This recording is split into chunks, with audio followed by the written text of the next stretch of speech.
నమస్తే, నేను Vamshi. Welcome to I News. దేశంలో ఇంధన సరఫరా, విద్యుత్ గ్రిడ్ భద్రతపై గ్రిడ్ కంట్రోల్ ఆఫ్ ఇండియా ఒక కీలకమైన హెచ్చరిక జారీ చేసింది. జూన్ నెలలో దాదాపు 7 నుండి 8 రోజుల పాటు అదనపు విద్యుత్ అవసరాలు రాబోతున్నాయని, ఇందుకోసం గ్యాస్ ఆధారిత విద్యుత్ కేంద్రాలు ముందస్తుగా ఇంధనాన్ని సమకూర్చుకోవాలని ఆదేశించింది.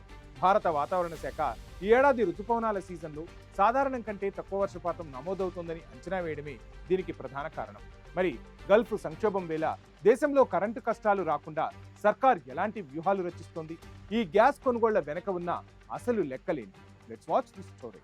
భారతదేశంలో గ్రిడ్ స్థిరత్వాన్ని కాపాడేందుకు గ్రిడ్ ఇండియా జూన్ 10న ఒక కీలకమైన అడ్వైజరీని జారీ చేసింది. జూన్ నెలలో పెరగబోయే విద్యుత్ డిమాండ్ను తట్టుకోవడానికి గ్యాస్ ఆధారిత విద్యుత్ ప్లాంట్లు సిద్ధంగా ఉండాలని కోరింది. ఐసోలేటెడ్ ఫీల్డ్ స్టేషన్ల నుంచి ఇప్పటికే అందుబాటులో ఉన్న 2.6 గిగావాట్ల సామర్థ్యానికి అదనంగా ఈ ఇంధనాన్ని సేకరించాలని స్పష్టం చేసింది. వాతావరణ శాఖ ఇచ్చిన తక్కువ వర్షపాతం అంచనాలు, జల విద్యుత్ ప్రాజెక్టుల ప్రస్తుత స్థితిగతులు, పునరుత్పాదక ఇంధన ఉత్పాదకతలోని హెచ్చుతగ్గులు, ప్లాంట్ల పాత డేటాను విశ్లేషించిన తర్వాతే గ్రిడ్ ఇండియా ఈ నిర్ణయానికి వచ్చింది. జూన్ చివరి వారంలో ఈ అంచనాలను మరోసారి సమీక్షించి తుది నివేదిక ఇవ్వనున్నారు. భారతదేశ మొత్తం విద్యుత్ ఉత్పత్తిలో గ్యాస్ వాటా చాలా తక్కువ అయినప్పటికీ ఎండలు ఎక్కువగా ఉండి సోలార్ పవర్ అందుబాటులో లేని సాయంత్రం వేళల్లో గ్రిడ్ను బ్యాలెన్స్ చేయడానికి ఇది అత్యంత కీలకంగా మారుతుంది. సాధారణంగా వేసవి పీక్ అవర్స్లో 10 గిగావాట్ల గ్యాస్ ఆధారిత విద్యుత్ అవసరమవుతుంది. కానీ ప్రస్తుతం పశ్చిమ ఆసియాలో జరుగుతున్న యుద్ధ ఘర్షణల కారణంగా అంతర్జాతీయంగా గ్యాస్ సరఫరాకు తీవ్ర విఘాతం కలిగింది. దీనివల్ల ప్రస్తుతం దేశంలో కేవలం 5 గిగావాట్ల గ్యాస్ ఆధారిత విద్యుత్ సామర్థ్యం మాత్రమే అందుబాటులో ఉంది. ఈ కొరత కారణంగానే కొరత సమయాలలో కొన్ని నిర్దేశిత రంగాలకే గ్యాస్ కేటాయింపులను ప్రాధాన్యతగా ఇవ్వాలని ప్రభుత్వం భావిస్తుంది.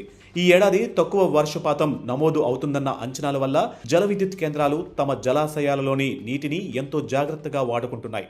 సాధారణంగా రిజర్వాయర్లలోని నీరు అటు వ్యవసాయ సాగునీటికి, ఇటు విద్యుత్ ఉత్పత్తికి వివిధ ప్రయోజనకారిగా ఉంటుంది. జూలై నెలలో రుతుపవనాలు ఊపందుకునేంత వరకు జలాశయాలలో నీటిని నిల్వలను కాపాడుకోవడం అత్యంత ప్రాధాన్యతగా మారింది. గత ఏడాది సాయంత్రం పీక్ డిమాండ్ను తట్టుకోవడానికి హైడ్రో పవర్ అద్భుతంగా సహాయపడింది. కానీ ఈసారి హైడ్రో పవర్ చేతులెత్తేసే పరిస్థితి రావడంతో ఆ భారాన్ని గ్యాస్ ఆధారిత ప్లాంట్లు మోయాల్సి వస్తుంది.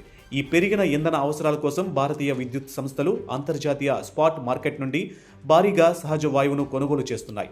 ఇండియన్ గ్యాస్ ఎక్స్చేంజ్ గణాంకాల ప్రకారం ఈ ఏడాది జూన్ 1 నుంచి జూన్ 23 మధ్య కాలంలోనే విద్యుత్ రంగానికి చెందిన కంపెనీలు ఏకంగా 13,92,500 మిలియన్ మెట్రిక్ బ్రిటిష్ థర్మల్ యూనిట్ల సహజ వాయువును కొనుగోలు చేశాయి.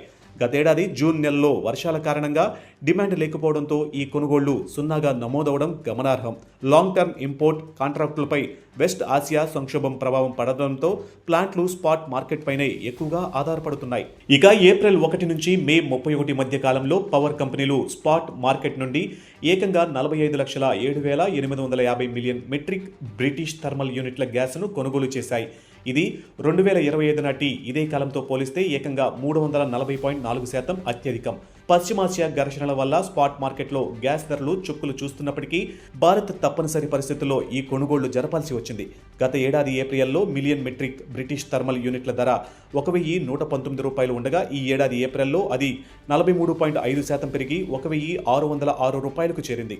మే నెలలో అయితే ఏకంగా 77.5% పెరిగి 1,857 రూపాయలకు తాకింది. జూన్ నెలలో కూడా సగటున 1,846 రూపాయల వద్ద ధరలు కొనసాగుతున్నాయి. ధరలు ఎంత భారము అయినప్పటికీ దేశంలో పవర్ కట్లు రాకుండా గ్రిడ్ స్థిరత్వాన్ని కాపాడేందుకు ప్రభుత్వం గ్యాస్ ప్లాంట్లను పరుగులు పెట్టిస్తుంది.